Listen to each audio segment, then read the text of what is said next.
buddy from back in the day. What's that, y'all?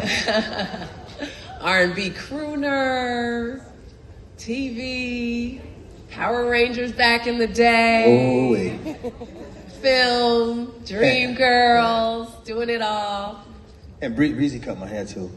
She got skills for sure. This is amazing because I was 19 years old in the barbershop and I didn't know any actors or anybody, but he came to Atlanta and sat in my chair. Oh my God. And so now I'm moving through Hollywood and I see him and I'm like, so this is a full circle moment, this right here. For sure.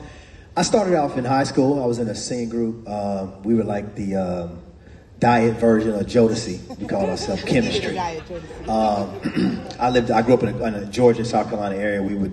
Every act that would come to Augusta, Georgia, we would open for them from Clarence Carter to R. Kelly to you name it. Whoever came through, we were like the front act. So that's kind of how I got my feet wet in the show business.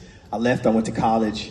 I got into another R&B group. We dropped out of college. We got a deal with Motown Records, which was short-lived, and we got out of the deal and decided, well, if we're going to re-sign, we can't go back home because we left college. The financial aid is cut off. We can't go to mama house, so we either got to go to New York or L.A.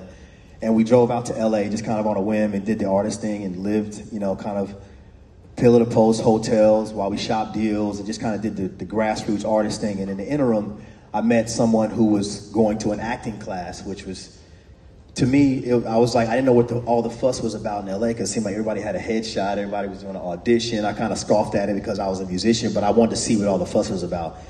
But I walked in this classroom, the teacher allowed me to participate. She thought I had like a natural skill set for it and suggested I go read for this role. So I said, I'm just going with the flow, just kind of being in the right place, trying to be in the right place, right time situation. And that role was Power Rangers. And that's pretty much what started my acting career because I landed that role. I beat out like 5,000 people. It was kind of, I call it a divine accident, where luck and where preparation and opportunity kind of meet each other if you're ready for the moment. Like to touch on what she was talking about, I felt like everything had prepared me for that moment. And that kind of started my acting career. So I consider it more of an addition as opposed to a transition because my whole career I've done both. If I was on a set, if I was doing a movie or something, I would harass the music supervisor. Let me get my song on. Every day I would harass until they let me do it. So after a while, I kind of got my skill set up as far as placing songs in different movies and putting out singles in between me auditioning and doing TV and film projects. So I've kind of done both my whole career because they kind of one feeds the other. So that's kind of how I kind of came to this space of where I'm kind of multi-hyphenated. Mm-hmm. Yeah. Amazing. Love that. And Haley Kilgore on the end. Hello. Beauty on the end. Hi, everybody. Before she gets started, I just want to give her a shout. So, as a 19-year-old, she was nominated for the 2018